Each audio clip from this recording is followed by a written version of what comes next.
ഇത് വളരെ പ്രധാനപ്പെട്ട വാർത്ത. ചെങ്കോട്ട സ്ഫോടന കേസുമായി ബന്ധപ്പെട്ട സംശയ നിഴലിൽ നിൽക്കെ തന്നെ അൽഫല സർവകലാശാല ചെയർമാൻ അറസ്റ്റിലായിരിക്കുന്നു. കള്ളപ്പണ നിരോധന നിയമപ്രകാരമായിരുന്നു ഇഡി അറസ്റ്റ്.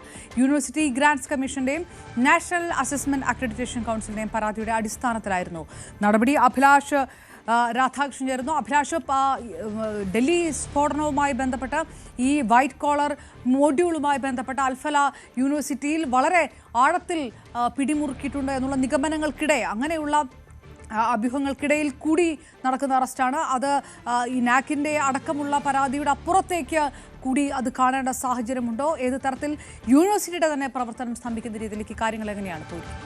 അപർണ, ഓരോ ദിവസം കഴിയുമ്പോഴും ചെങ്കോട്ടയിലെ പുതിയ അറസ്റ്റുകൾ ഉണ്ടാകുന്നു. ആ സ്ഫോടന കേസുമായി ബന്ധപ്പെട്ട് ആ ഓരോ അറസ്റ്റ് കഴിയുമ്പോഴും നമ്മൾ ഞെട്ടിക്കുന്ന വിവരങ്ങളാണ് പുറത്തു വന്നുകൊണ്ടിരിക്കുന്നത്.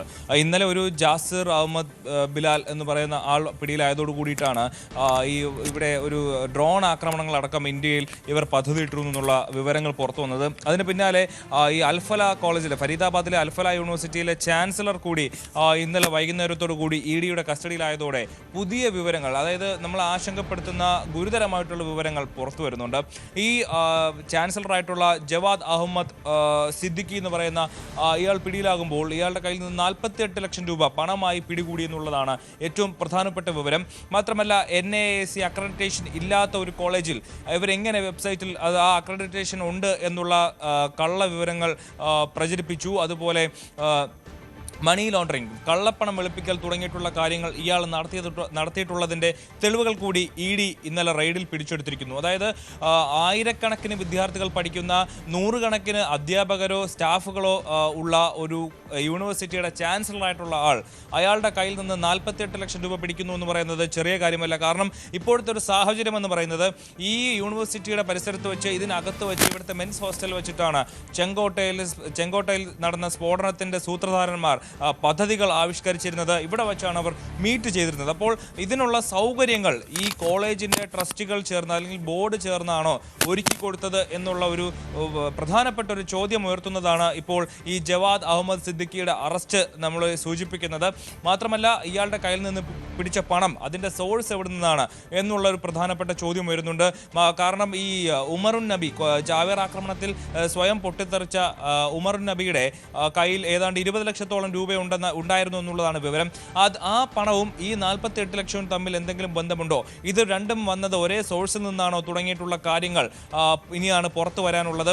ആ അന്വേഷണത്തിന്റെ ഭാഗമായിട്ട് കൂടിയാകാം ഒരുപക്ഷെ ഇയാളെ ഇപ്പോൾ അറസ്റ്റ് ചെയ്തിരിക്കുന്നത്. എന്തായാലും കാരണം ഈ കോളേജിൽ അധ്യാപകരെയൊക്കെ റിക്രൂട്ട് ചെയ്യുന്നത് ഈ ട്രസ്റ്റിയും അതിൻ്റെ ചാൻസലറൊക്കെ ചേർന്നിട്ടാണല്ലോ. അപ്പോൾ ഇത്തരത്തിൽ ഈ ഭീകരവാദ ബന്ധമുള്ള ആളുകളെ പ്രത്യേകിച്ച് ഇവർ തെരഞ്ഞെടുത്ത ആ കോളേജിൽ നിയമിച്ചിരുന്നോ, കൂടുതൽ വിദ്യാർത്ഥികളെ ഇതിലേക്ക് അടുപ്പിക്കാൻ, ഭീകരവാദത്തിലേക്ക് അടുപ്പിക്കാൻ ഇവർ കൂടി സപ്പോർട്ട് ചെയ്തിരുന്നോ തുടങ്ങിയിട്ടുള്ള കാര്യങ്ങളാണ് ഇപ്പോൾ അന്വേഷിക്കുന്നത്. എന്തായാലും നിലവിൽ ഇഡിയാണ് കള്ളപ്പണ കേസുമായി ബന്ധപ്പെട്ട് ഇയാൾ അറസ്റ്റ് ചെയ്തെങ്കിലും ഒരുപക്ഷെ ഈ ഭീകരരുമായി ബന്ധം ഇയാൾക്കുണ്ടെന്ന് തെളിഞ്ഞാൽ, അതിനുള്ള സൂചന ഇഡിക്ക് കിട്ടിയാൽ ഇയാളെ ഈ NIAയും അറസ്റ്റ് ചെയ്യാനുള്ള സാധ്യതകൾ കാണുന്നുണ്ട് വരും ദിവസങ്ങളിൽ അല്ലെങ്കിൽ വരുന്ന മണിക്കൂറുകളിൽ. അതാണ് അഭിലാഷ്, ഇതിന്റെ യൂണിവേഴ്സിറ്റിയുടെയൊക്കെ ഷെൽ കമ്പനികളുടെ ഒരു ഫണ്ട് ലോണ്ടറിംഗ് ഒക്കെ അത് ഈ റെഡ് ഫോർട്ട് ബ്ലാസ്റ്റുമായി കണക്ട് ചെയ്തിട്ടുണ്ടോ, അവർക്ക് പണം എത്തിക്കുന്നതിൽ പ്രവർത്തിച്ചിട്ടുണ്ടോ, ഇത്തരം കാര്യങ്ങളും എന്നയുടെ മുന്നിലുണ്ട് എന്നാണോ മനസ്സിലാക്കേണ്ടത്? അതിൻ്റെ ഒരു തുടക്കം എന്ന രീതിയിലേക്ക് ഈ ഇഡി അറസ്റ്റ് ഉണ്ടാകുന്നു, പക്ഷേ ഇതുകൂടി അന്വേഷിക്കുന്നു, അങ്ങനെ കരുതണോ ഈ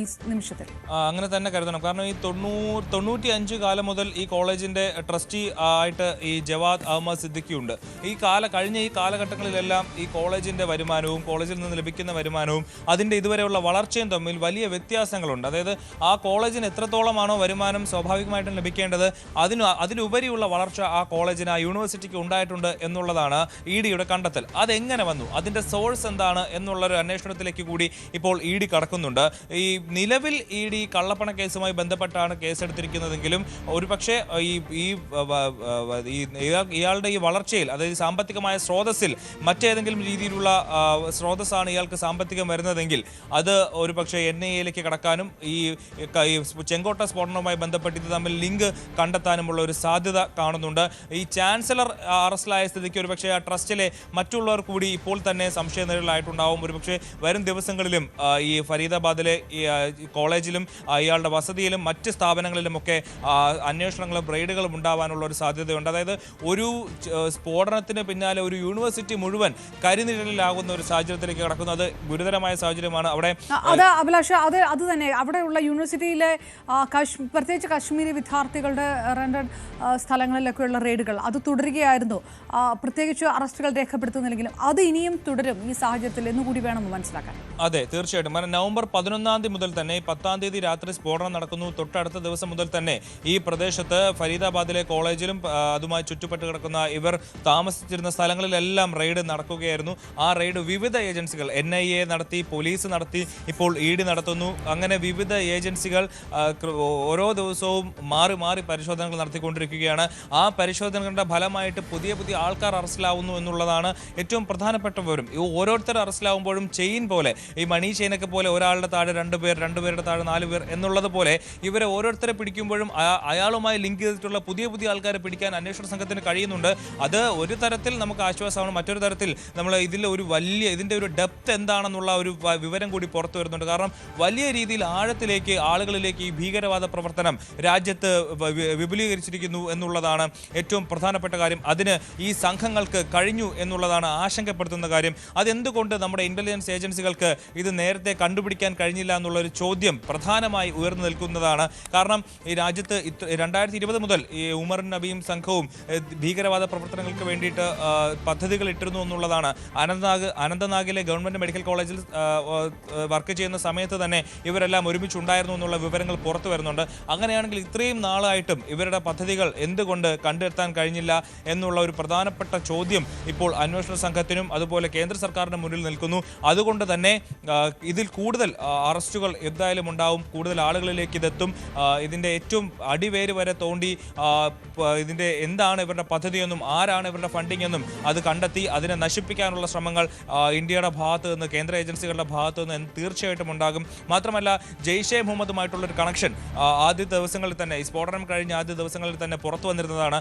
അതുമായി ബന്ധപ്പെട്ടുള്ള അന്വേഷണങ്ങളും നടപടികളും കൂടി രാജ്യത്തിൻ്റെ ഭാഗത്തുനിന്ന് ഉണ്ടാകും എന്ന് വേണം കരുതാൻ. കാരണം അങ്ങനെ ജെയ്ഷെ മുഹമ്മദിൻ്റെ ഭാഗത്തു നിന്നൊക്കെയുള്ള ഇടപെടൽ രാജ്യത്തിനകത്തെ വിദ്യാർത്ഥികളിൽ ഉണ്ടെങ്കിൽ അത് അതീവ ഗുരുതരമായി ശ്രദ്ധയിൽപ്പെടുത്തി പുറത്തു കൊണ്ടുവന്ന് അതിനെ കൃത്യമായ രീതിയിൽ അതിനെ ഇല്ലാതാക്കേണ്ടത് രാജ്യത്തിൻ്റെ ഒരു ആവശ്യമാണ്. കാരണം ഇല്ല എന്നുണ്ടെങ്കിൽ നമ്മൾ ഏറ്റവും കൂടുതൽ യുവാക്കളുള്ള ഒരു രാജ്യമാണ് ഇന്ത്യ. ലോകത്ത് തന്നെ ഏറ്റവും കൂടുതൽ യുവാക്കളുള്ള രാജ്യമാണ് ഇന്ത്യ. ആ യുവാക്കളുള്ള രാജ്യത്ത് ആ യുവാക്കളിലേക്ക് ഭീകരവാദം കടന്നു കയറിയിട്ടുണ്ടെങ്കിൽ അത് അതീവ ഗുരുതരമാണ്. അതിനെ തടയേണ്ടത്. അതോടൊപ്പം തന്നെ അഭിലാഷ്, അപ്പം ഈ യൂണിവേഴ്സിറ്റിയിലുള്ള ഇമാമിനെ ഈ ഒരു സംശയത്തിൽ അറസ്റ്റ് ചെയ്യുകയുണ്ടായത്, പിടിക്കുകയുണ്ടായത്, ഇതൊക്കെ കൂടി കൂട്ടിച്ചേർത്ത് വായിക്കണോ? അത്തരത്തിലുള്ള ഒരു പരിശോധന ഇപ്പുറത്ത് നടക്കുന്നു, അങ്ങനെയാണ് മനസ്സിലാക്കണം. ഒപ്പം ഇവരുടെ അൽഫ യൂണിവേഴ്സിറ്റിയുടെ മറ്റ് സ്ഥലങ്ങളിലുള്ള സ്ഥാപനങ്ങളിലേക്കും ഈ പരിശോധനകൾ വ്യാപിക്കുന്നു. അവിടെയുള്ള വിദ്യാർത്ഥികളെയും അധ്യാപകരെയും കേന്ദ്രീകരിച്ചും പരിശോധനകൾ വ്യാപിപ്പിക്കുന്നു, അങ്ങനെയും കരുതണോ?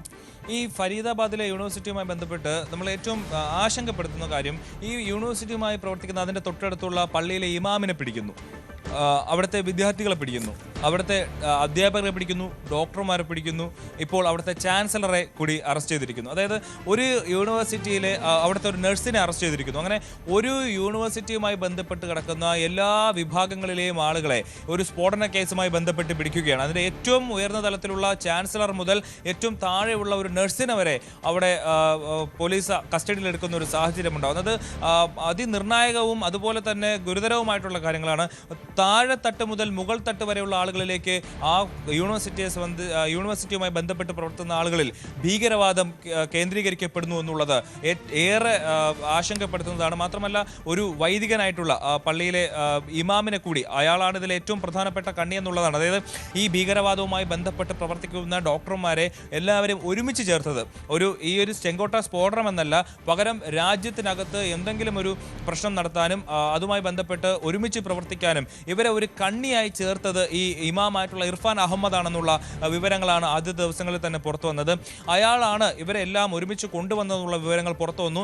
അങ്ങനെ ഇവരെ കോർത്തിണക്കിയതും ഇവർക്ക് സഹായം കൊടുക്കുന്നതും ഇത് സ്ഫോടനം പദ്ധതിയിട്ടതും മാത്രമല്ല ഭാവിയിൽ പുതിയ സ്ഫോടനങ്ങൾ നടത്താനായിട്ടുള്ള കാര്യങ്ങൾ ചെയ്യുന്നതും ഇവർക്ക് വേണ്ട സഹായങ്ങൾ നൽകുന്നതും അടക്കമുള്ള കാര്യങ്ങളിൽ ഒരുപാട് പേർ ഇങ്ങനെ ഈ യൂണിവേഴ്സിറ്റിയുമായി ബന്ധപ്പെട്ട് കണക്റ്റഡ് ആയിട്ട് കിടപ്പുണ്ട് എന്നുള്ളതാണ് ആശങ്കപ്പെടുന്നത്. അതുകൊണ്ട് തന്നെയാണ് ഈ കോളേജിനെ ചുറ്റിപ്പറ്റി യൂണിവേഴ്സിറ്റിയെ ചുറ്റിപ്പറ്റിയുള്ള അന്വേഷണങ്ങൾ വിപുലമായി നടന്നുകൊണ്ടിരിക്കുന്നത്.